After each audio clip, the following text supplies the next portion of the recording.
So, over the past few weeks, I've been completing Hollow Knight, a quaint little Metroidvania from Team Cherry. And it's hard. So hard, in fact, that you could call it the Dark Souls.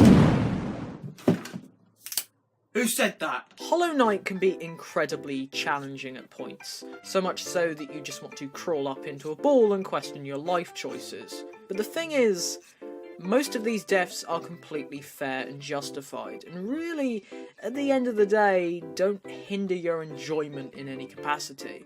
I mean, sure, you have to respawn and walk back and kill your shade and then start the fight again, but it isn't punishing in any way. If you die, it's your fault and yours alone, and thus you know what to do next time to get a little further. You don't feel angry at the game, you feel angry at yourself for making the mistake. This is good game design. And it's this concept that carries the game throughout its 30+ hour adventure, both in level and boss design, with bosses having clearly telegraphed attacks most of the time, and the levels having a fluent design that, like a good Metroidvania should, makes navigating areas a second time a breeze. Most of the time. And this is why, alongside a bunch of other great things Hollow Knight does, it has become my favourite game of the year. Yo, Sparkie, why is there an asterisk there? Well, that's quite simple. It's because... You know, all those other things I complained about, like the laughable state of the dream bosses, or how certain areas are just dark for no reason, I don't think they hindered my experience in any way. I mean, they're bad, for sure, but they're not dreadful. Then there's the White Palace.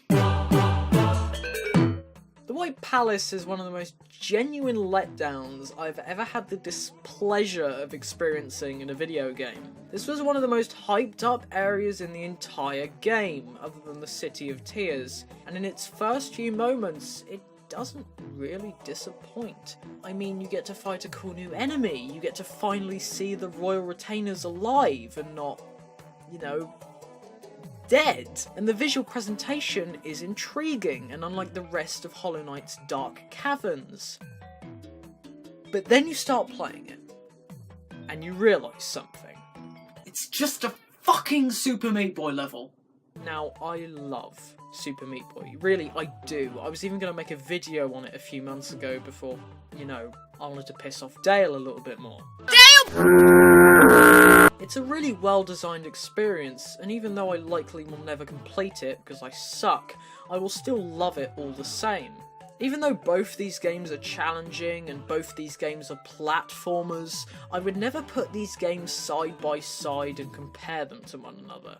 That's like comparing Mario Odyssey with Assassin's Creed Odyssey on the basis of they're open world games. No, you wouldn't do that. Hollow Knight and Meat Boy are so dramatically different that a merging of their formulas just wouldn't work. But they went ahead and did it anyway.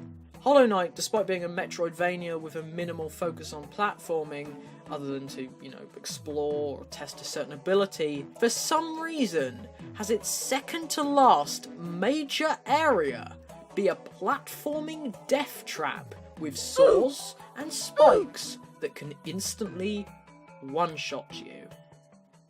You're Team Cherry.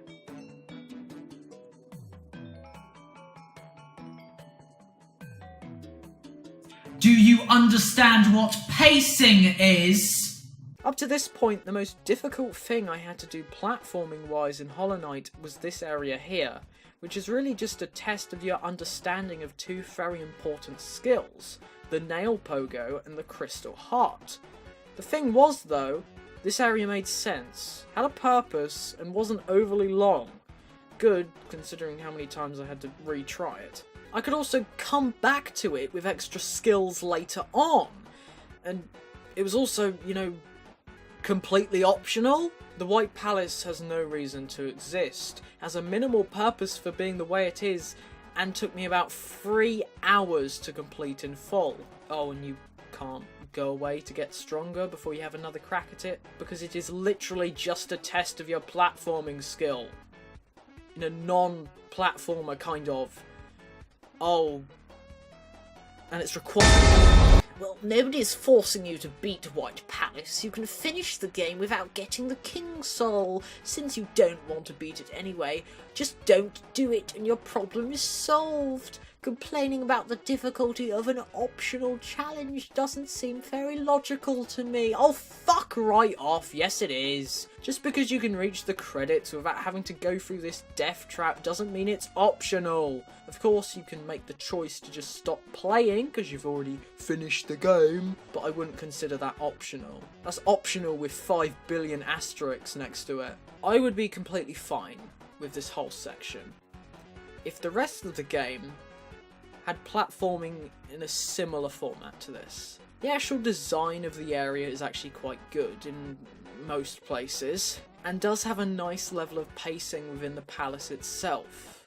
The problem, though, is that the game had no prior build-up to this at all.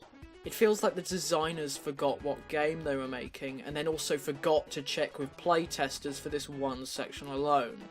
Hollow Knight, I love you, but please just stick with what you're good at. Sub-area Path of Pain, a secret, extra challenging section of the White Palace, hidden behind a breakable wall.